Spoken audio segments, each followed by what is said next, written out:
사무엘하 1장 1절에서 우리 27절 마지막 절까지 우리 한 절씩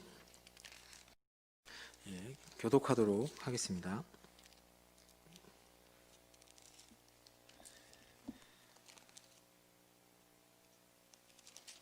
사무엘하 1장입니다. 사울이 죽은 후에 다윗이 아멜렉 사람을 쳐 죽이고 돌아와 다윗이 시글락에서 이틀을 머물더니 사흘째 되는 날에 한 사람이 사울의 진영에서 나왔는데 그의 옷은 찢어졌고 머리에는 흙이 있더라.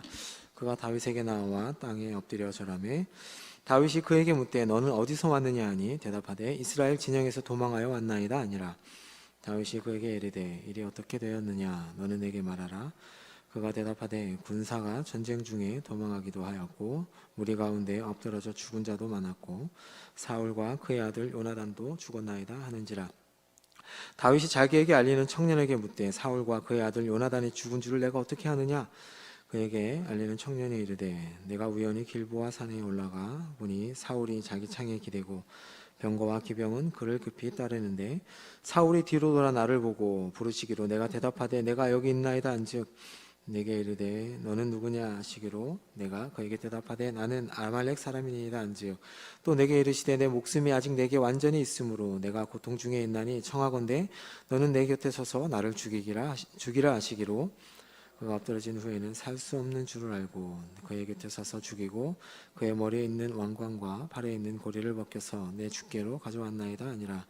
이에 다윗이 자기 옷을 잡아 찢음에 함께 있는 모든 사람도 그리하고 사울과 그의 아들 요나단과 여호와의 백성과 이스라엘 족속이 칼에 죽음으로 말미암아 저녁 때까지 슬퍼하여 울며 금식하니라.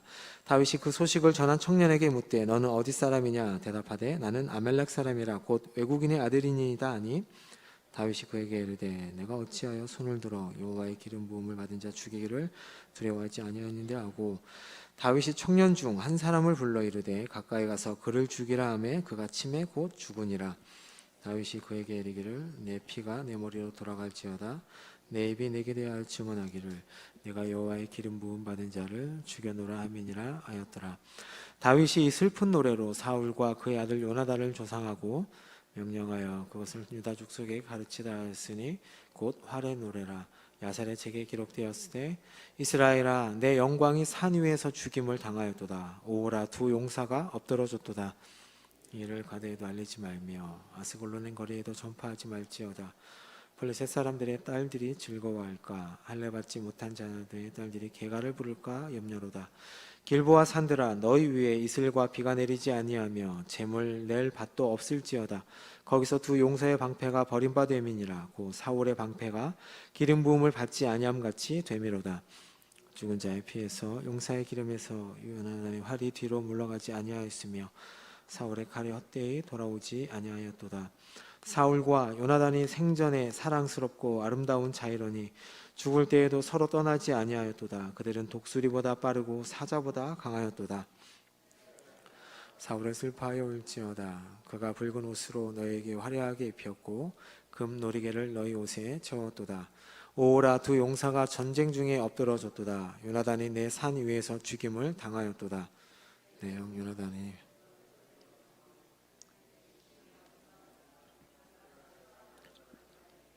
여인의 사랑보다 더하였도다. 다 같이요. 오라 두 용서가 엎드러졌으며 싸우는 무기가 망하였도다 하였더라. 아멘. 다윗의 애가 라는 제목으로 우리 사무엘하 1장 말씀을 보도록 하겠습니다. 우리는 저번 주에 사울이 길보아 산 전투에서 죽음으로 사무엘 상을 마쳤습니다.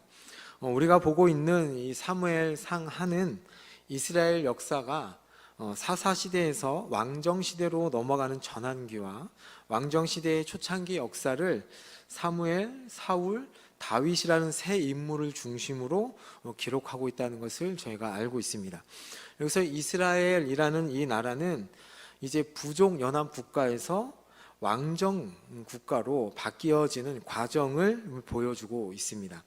이 이스라엘이라는 이 나라는 다른 주변 나라와 다르게 하나님께서 직접 택하여 세우신 기름 부음을 받은 자에 의해서 왕정체제가 수립되고 하나님의 승인에 의해서만 그 왕조가 유지됩니다. 이스라엘 왕은, 그 얘기는 이스라엘 왕은 결국 대리 통치자일 뿐 직접적으로는 하나님이 다스리시는 신정 국가다라는 것을 사무엘 상하에서 얘기해 주고 있습니다. 지난주에 끝난 이 사무엘 상은 사사시대 말기에 최후의 사사였던 사무엘이 하나님께서 이스라엘의 왕으로 택하신 자에게 기름을 붓고 왕으로 세움으로써 이제 사사시대가 마감되고 왕정이 계시되는 그 과도기의 역사를 그리고 있는 것이 바로 사무엘상입니다. 이 사무엘상의 기록 목적은 이제 이스라엘 왕국이 남북으로 분열된 후에 이스라엘 백성들에게 어떠한 메시지를 전해주고 있습니다. 본래는 이 하나님께서 택하신 이 한 민족임을 깨닫게 하는 것이고요. 하나는 또 역사 속에서 이 역사를 주관하시는 하나님의 주권적인 이 섭리를 사무엘상에서 선언함으로써 그분에 대한 이 순종 여부가 국가는 물론 개인에게 얼마나 중요한가를 보여주는 책이 이 사무엘상입니다. 이 메시지는 과거 이스라엘 백성들만이 아니라 현재를 살아가는 우리 애들에게도 또 앞으로 오고 오는 세대들에게도 전부 같은 메시지라고 할 수 있습니다. 그래서 오늘 이 사무엘 하는 사무엘상과 원래는 저희 책에는 나누어져 있지만 히브리 원어에는 한 권의 책으로 되어 있습니다. 이 히브리어가 헬라어로 번역되면서 아마 이 두 권으로 나뉘어진 것 같습니다. 그래서 원래는 사무엘 상하가 아니라 사무엘서라는 큰 책으로 이 책을 보게 된다면 그 기록 목적과 메시지가 같을 수밖에 없죠. 그래서 다만 이 사무엘 하만 따로 떼어서 보자면 이 사무엘 하는 다윗의 통일 왕국이 하나님의 주권하에서 강력한 왕국으로 성장했던 그 과정을 나타내 보여주고 있고, 또 다윗의 개인적인 성공과 실패를 통하여서 국가적으로나 개인적으로나 성공과 실패의 관건은 오직 하나님께 대한 순종에 있다는 것을 보여주고 있습니다. 나아가서 하나님께서 역사의 주인이심을 깨닫게 하기 위해서 사무엘 하는 기록되어 있습니다.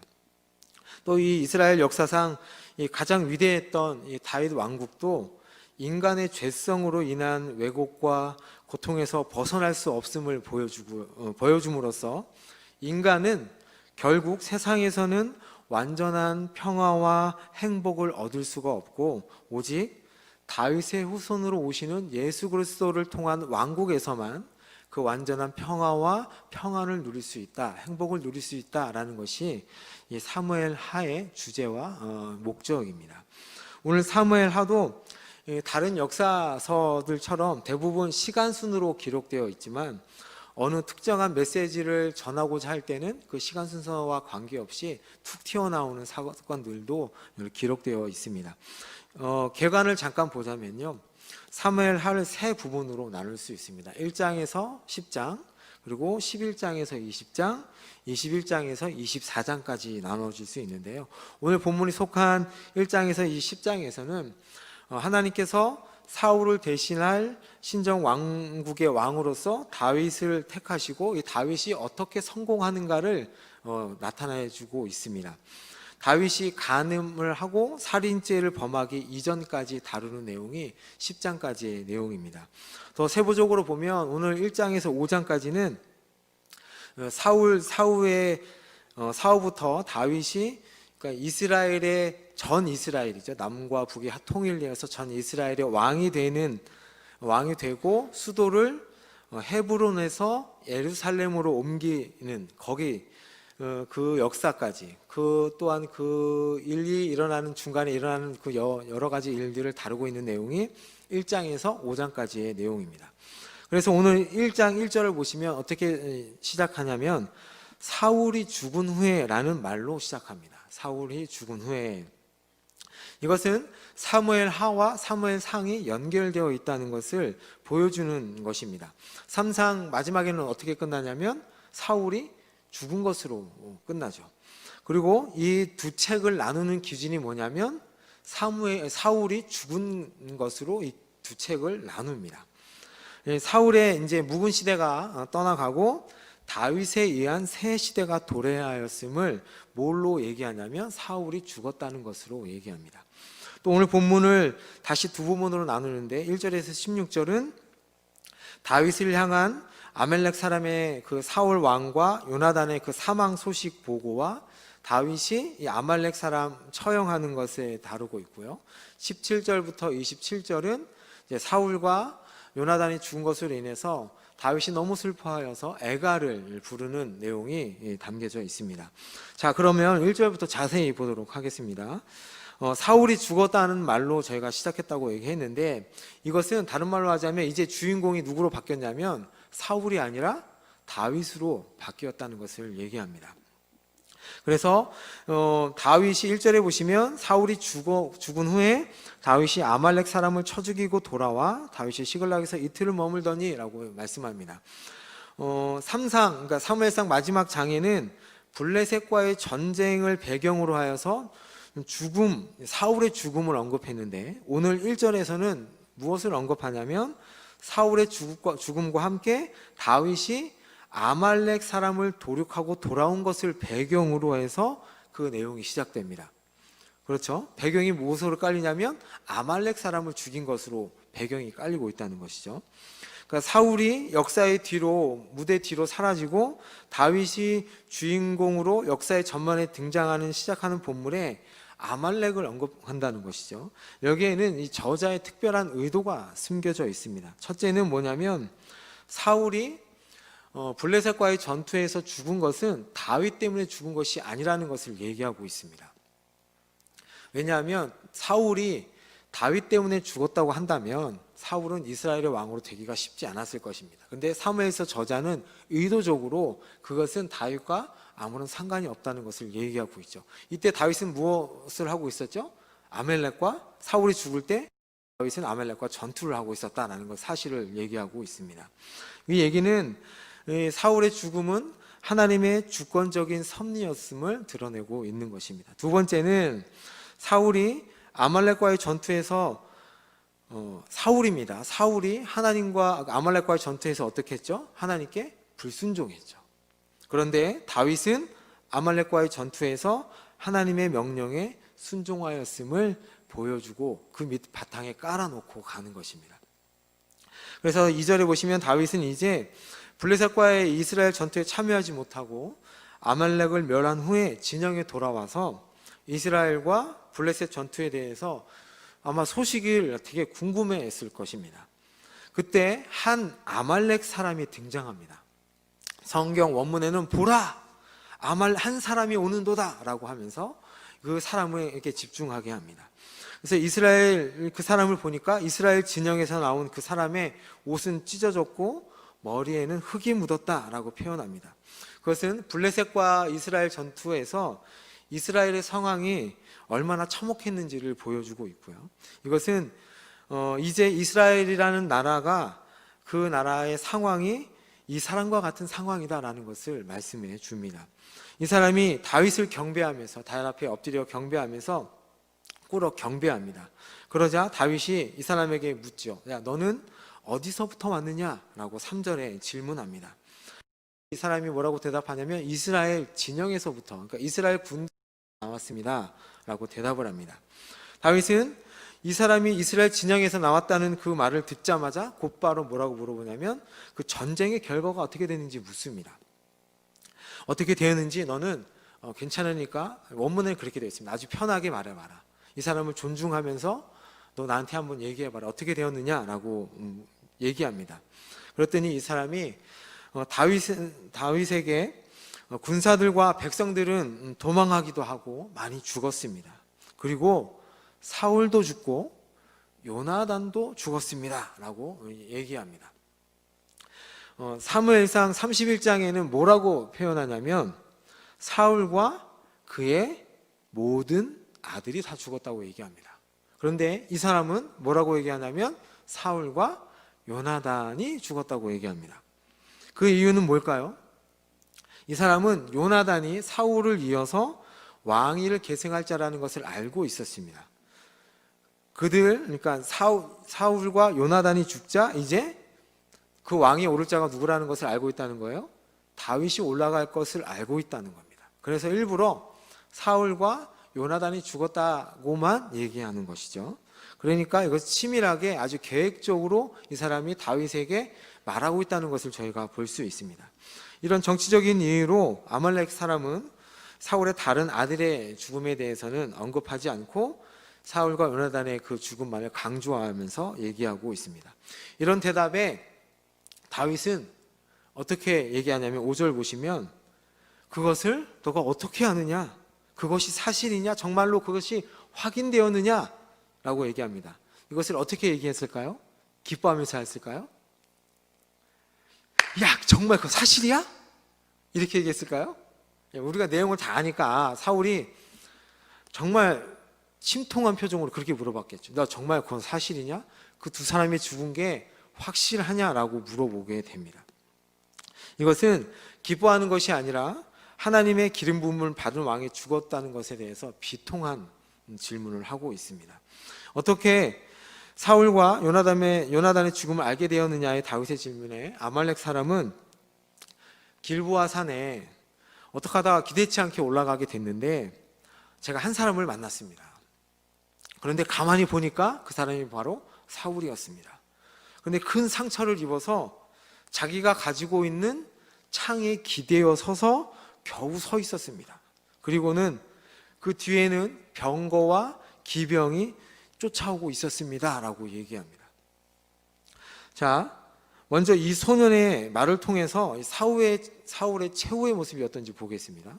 창에, 또 여기서 창이 나옵니다. 창. 사무엘상에서도 창 한번 설명하셨었죠. 이 창이 어떤 창입니까? 다윗을 죽이려고 했던 그 창입니다. 그러니까 사울의 종말이 어떤지를 얘기하고 있는 것이죠. 자기 힘만을 의지했던 사울의 비극적인 종말을 보여주고 있는 것입니다. 여기서 먼저 질문을 먼저 하도록 하겠습니다. 이 소년이 하는 말이 맞는 말일까요? 틀린 말일까요? 마스크 쓰고 계시다고 아무 대답 안 하시지 마시고요. 맞는 말일까요? 틀린 말일까요? 31장 내용을 비교해 보시면 다릅니다. 어떻게 죽었죠? 사울이 손에 뭘 들고 있었냐면 칼을 들고 있다고 얘기하고 있고요. 그냥 죄송합니다. 갑자기 보병에 의해서 쫓긴다고 했거든요. 근데 여기 보니까 기병과 이 병거에 쫓아온다고 얘기하고 있잖아요. 그러니까 이 사람의 말은 거짓말이라는 것을 드러내고 있잖아요. 그렇죠? 이 사람이 한 말은 거짓이다 라고 얘기하고 있습니다. 계속해서 이제 얘기합니다. 7절을 보시면요. 그랬더니 사울이 뭐라고 얘기하냐면 사울이 뒤를 돌아 나를 보고 부르시기로 내가 대답하되 내가 여기 있나이다 한즉 얘기합니다. 여기서 나를 강조합니다. 나. 그 옆에 있었던 사람이 누구예요? 나라고 계속 강조합니다. 뒤에 가면 알겠지만 왜 이 사람이 이렇게 얘기하는지를 아실 겁니다. 나라는 것을 계속 강조하죠. 그러자 사울왕이 제게 물었습니다. 야, 너는 누구냐? 나는 아말렉 사람입니다 라고 대답했습니다. 이 사람은 여기서 실수를 하게 되죠. 아말렉 사람이다, 자기 자신을 아말렉 사람이다 라고 얘기합니다.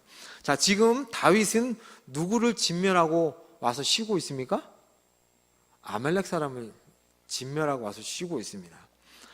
다윗의 백성들을 노력하고 포로로 끌어갈 것 같던 사람들이 바로 아말렉 사람이었는데 그 앞에서 나는 아말렉 사람입니다 라고 얘기하는 것은 나는 이제 당신에게 죽겠습니다 라고 얘기하는 것과 같은 것이죠.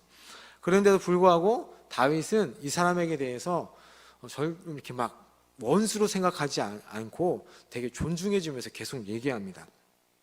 아마 이 아말렉 사람은 블레셋 진영에 있던, 그러니까 시글락에 살고 있던 다윗은 이스라엘 민족을 싫어하고 있다고 아마 생각했던 것 같습니다.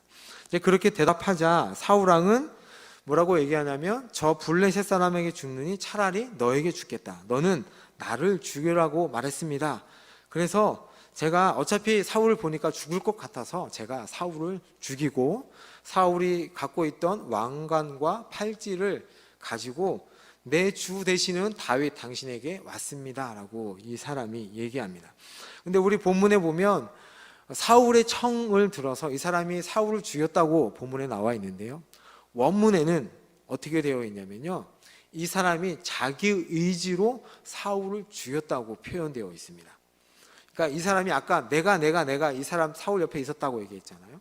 그러니까 이 사람이, 아말렉 사람이 자신의 의지로 제가 사울을 그냥 보니까 죽을 것 같으니까 그냥 죽였습니다. 그리고 왕관과 팔찌를 빼앗아 왔습니다 라고 얘기하는 겁니다. 자, 여기서도 또 이 사람의 거짓이 드러납니다. 사무엘상 31장 저번주에 봤잖아요. 사울이 누구에게 죽었죠? 계속 이러시깁니까? 마스크 쓰고 계시다고? 네, 사울은 자기 칼에 자기가 죽었잖아요. 그렇죠? 만약에 죽더라도 블레셋 이방인이나 아말렉 이방인이나 그 사람들은 죽지 않고 자기 민족에게 죽겠다고 한 사람이 사울이었습니다. 그런데 자기가 죽였다고 얘기하고 있잖아요. 거짓이죠, 거짓. 그러면서 뭐라고 얘기하냐면, 주님, 내 주유 다윗이여 이것을 보시옵소서. 왕관과 팔찌를 가져왔습니다. 이제 당신이 왕입니다라는 얘기예요. 이것을 받고 당신이 왕이 되십시오. 나는 당신을 만드는 킹 메이커가 되겠습니다라는 얘기입니다. 그러니까 그 얘기는 이렇게 자기의 업적을 드러냄으로써 다윗으로 하여금 어떠한 큰 포상을 받으려고 하는 의도가 여기서 드러나게 됩니다. 사무엘상 31장의 사울의 죽음과 오늘 본문의 1장의 사울의 죽음 중에 어떤 것이 진짜일까요? 그러면 사무엘상 31장의 내용이 진짜입니다. 이 사람의 거짓말이 많이 드러났죠.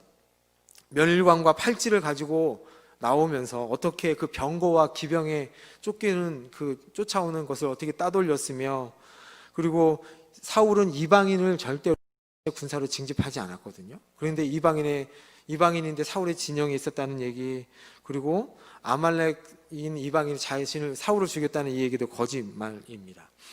이 상황을 정리하자면 이렇습니다. 이 사람은 아마도 전쟁에서 승리한 블레셋 사람들이 패배한 이스라엘 사람들의 시체에서 돈이 될 만한 것들을 약탈하기 전에 자신이 먼저 올라가서 그 약탈할 목적으로 가서 산에 올랐다가 우연히 사울을 발견하게 된 것입니다.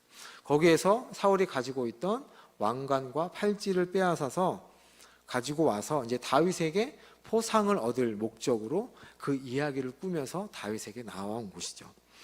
자, 이 이야기를 들은 다윗은 어떤 반응을 보였나요? 오늘 11절에 보시면 다윗은 자신의 옷을 찢고 울부짖어 하루 종일 금식했다고 나옵니다. 이 모습을 보고 있었던 옆에 있던 사람들도 같이 애통하며 울며 그렇게 사울과 요나단 앞에 이제 애도하는 모습을 보이게 됩니다. 아말렉 소년은 이 사람들을 보며 아마 상당히 당황했을 것입니다. 자기가 기대했던 모습과 다르죠.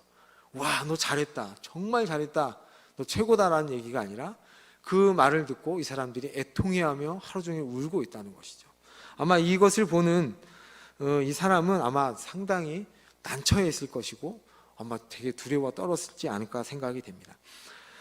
이야기를 꾸며댔지만 다윗만큼은 보통 사람들과 다른 가치관을 지니고 있음을 이 사람은 깨닫지 못하는 것입니다. 8절에 보시면 이 소년이 뭐라고 얘기하냐면 자신이 아말렉 사람이라고 밝혔는데요. 다윗은 다시 한번 이 사람이 어느 사람이냐고 13절에 묻습니다. 그랬더니 12절인가요? 12절에 보시면 금식하면 옵니다. 13절이죠. 어느 사람이냐 다시 한번 묻습니다. 그랬더니 이 사람이 뭐라고 얘기하냐면 아말렉 사람 곧 외국인의 아들입니다 라고 밝히죠. 여기 보니까 이 말도 사실이 아닙니다. 이스라엘 가운데서 아말렉 족속을 멸하라는 명령은 예전부터 있었습니다. 그렇죠? 이 사무엘도 이 사울 왕에게 너 전부 다 멸하지 않고 왜 왔느냐 꾸짖었잖아요.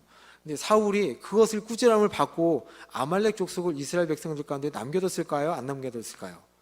분명히 안 남겨뒀을 것입니다. 그런데 이 아말렉인은 나는 그 이스라엘 땅에서 살고 있는 아말렉 이방인이다라고 얘기하는 것은 거짓이죠.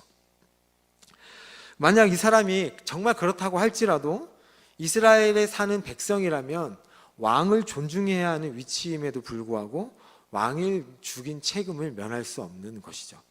다윗은 그 얘기를 듣자마자 뭐라고 얘기하냐면, 어떻게 하냐면 14절과 15절에 여호와의 기름 부음을 받은 사람을 감히 겁도 없이 살해한 이 사람을 바로 그 자리에서 적각 처형해 버립니다. 이 아말렉 소년이 이처럼 엄청난 이야기를 꾸며내 죽음을 자초한 것은 그가 다윗의 이 끝없는 여호와의 기름 부음을 입은 자에 대한 이 사상을 몰랐기 때문에 그렇습니다. 다윗은 분명히 하나님께서 이 모든 상황을 통치하고 계신다는 것을 분명히 알고 있었습니다. 하나님의 주권을 믿는 사람이었습니다. 그런데 이 아말렉 사람은 다윗이 그런 사상을 가지고 있다는 것을 전혀 알지 못했죠. 그렇던 사람입니다. 다윗을 자신과 같은 불의의 사람이라고 착각했기 때문에 그렇습니다. 오늘 이 아말렉 사람의 행동을 통해서 우리는 몇 가지 교훈을 좀 얻었으면 좋겠습니다. 우리의 주변에 이 아말렉과 같은 사람이 있습니다. 우리의 마음을 시원하게 해주는 그 소식을 전해주는 사람이 있다고 한번 생각을 한번 해보셨으면 좋겠습니다. 우리의 마음을 시원하게 해주는 사람, 여러분 어떨 때 마음이 제일 시원하신가요? 제가 한번 곰곰이 생각해 봤습니다. 어떨 때 시원한가? 원수가 땅을 샀을 때 어떠세요? 배가 아프십니까?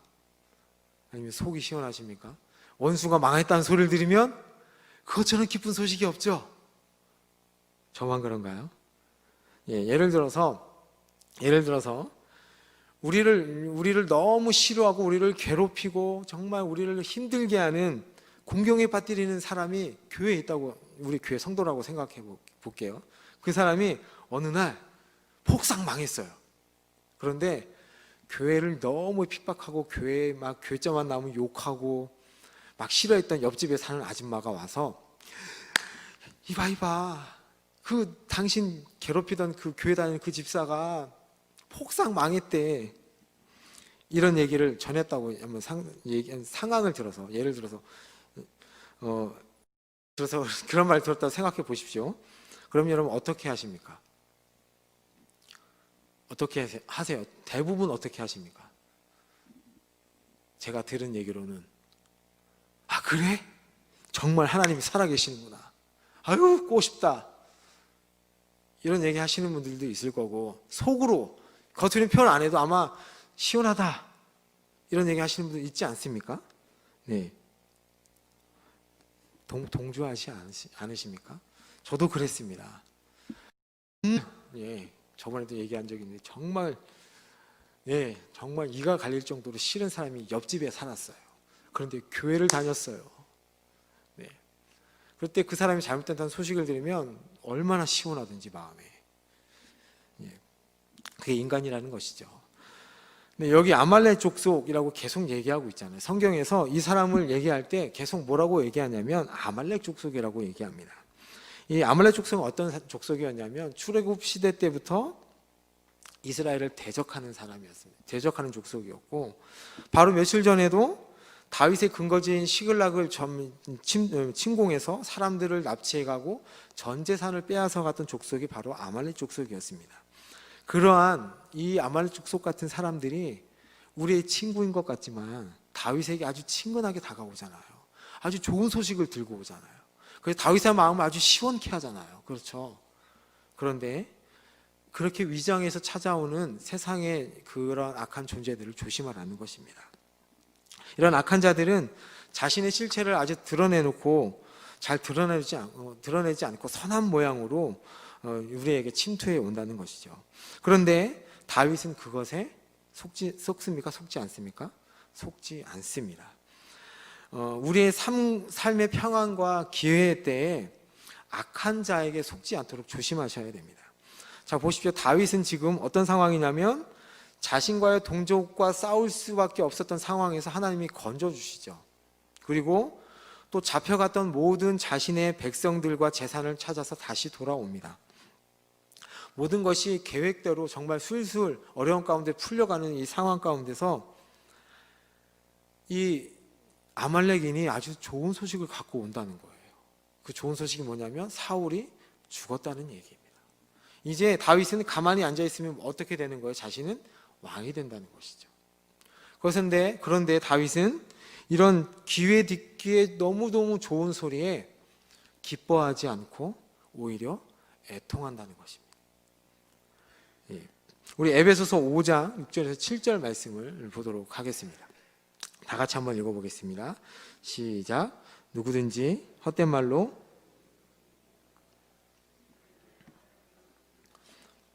진종의 아들들에게 임하나니 그러므로 저희와 함께 참여하는 자가 되지 말라.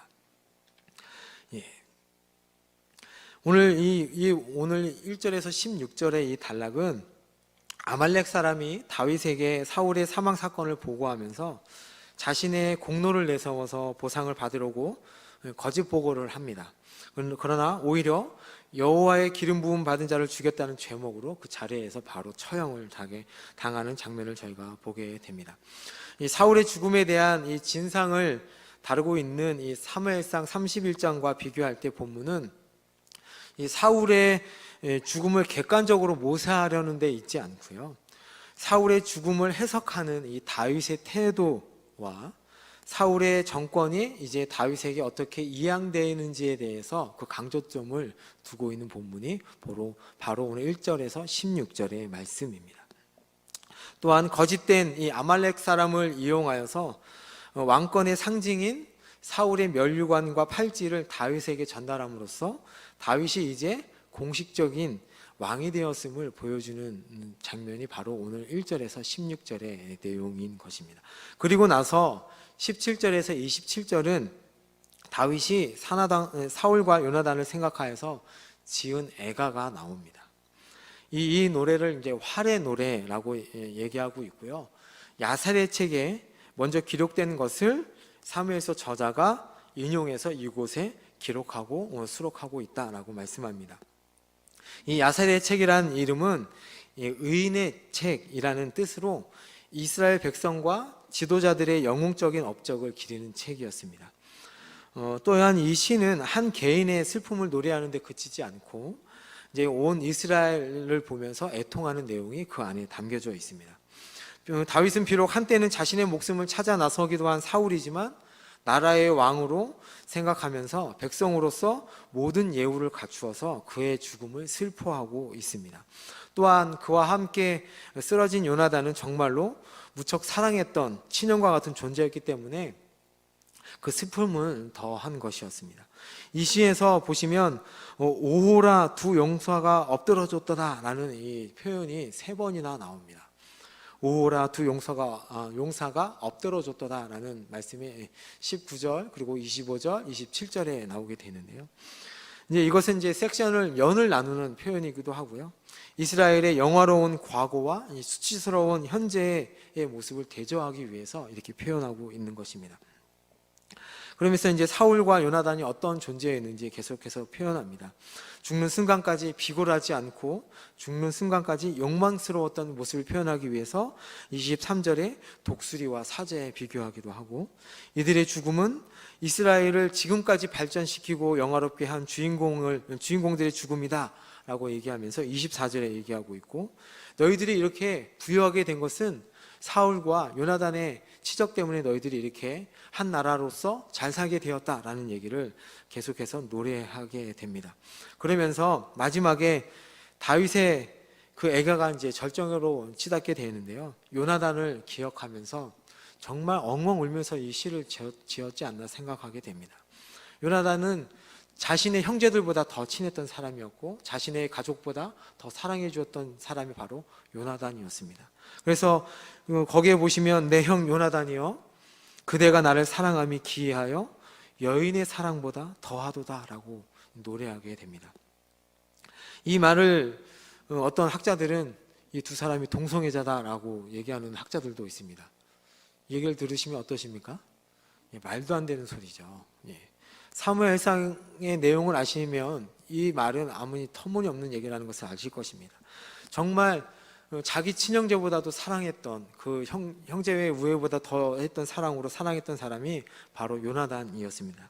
그래서 이 온 이스라엘이 이처럼 다윗과 함께 사울과 요나단의 죽음을 슬퍼하고 있다는 것을 오늘 말씀에 적어놓고 있습니다.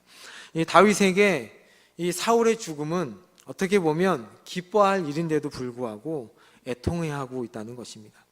그를 위해 노래까지 만들어서 유다 백성들에게 부르라고 하고 있습니다.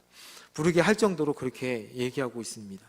다윗의 이 모습은 바로 우리 믿는 사람들의 모습이 되어야 합니다. 우리에게 잘해주는 사람에게 사람의 불행에만 슬퍼하는 것이 아니라 우리 자신에게 고통을 주고 해를 끼쳤던 대적자의 불행까지도 슬퍼할 수 있는 모습이 바로 우리의 모습이 되어야 합니다.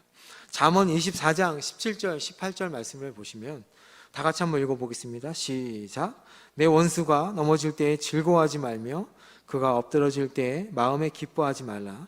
여호와께서 이것을 보시고 기뻐 아니하사 그 진노를 그에게서 옮기실까 두려우니라. 이 말씀에 의하면 원수의 불행을 기뻐하는 것이 불순종이라는 것을 말씀합니다. 또 잠언 25장 21절에는 내 원수가 배고파하거든 식물을 먹이고 목말라하거든 물을 마시우라 라고 말씀하고 있고요. 출애굽기 23장 5절에도 내가 만일 너를 미워하는 자의 나귀가 짐을 싣고 가다가 엎드러짐을 보거든 너는 그냥 지나치지 말고 그를 도와서 나귀를 세워놔라, 짐을 실어라 라고 얘기합니다. 이것이 하나님의 뜻입니다. 하나님의 백성으로서 보여야 할 모습인 것입니다. 우리도 원래 하나님과 원수된 자들이었습니다. 죄로 인해 멸망당할 존재들이었습니다. 그런데 하나님께서는 원수인 우리의 이러한 불행을 기뻐하지 않으셨습니다. 안타까워하시면서 하나밖에 없는 독생자를 보내주셨죠. 사실 우리의 원수들을 사랑하는 것은 우리의 본성상 정말 힘듭니다. 정말 쉽지 않습니다. 얼굴을 볼 때마다, 원수의 얼굴을 볼 때마다 뭔가 속에서 훅 올라오시잖아요. 그렇죠? 뭔가 올라오잖아요. 그럴 때마다 우리를 향한 이 하나님의 자비하심과 사랑하심을 생각하시면서 그 사람을 사랑할 수 있게 해달라고 기도하는 여러분이 되었으면 좋겠습니다. 우리 마지막으로 누가복음 6장 35절, 36절 말씀을 읽고 찬양하도록 하겠습니다.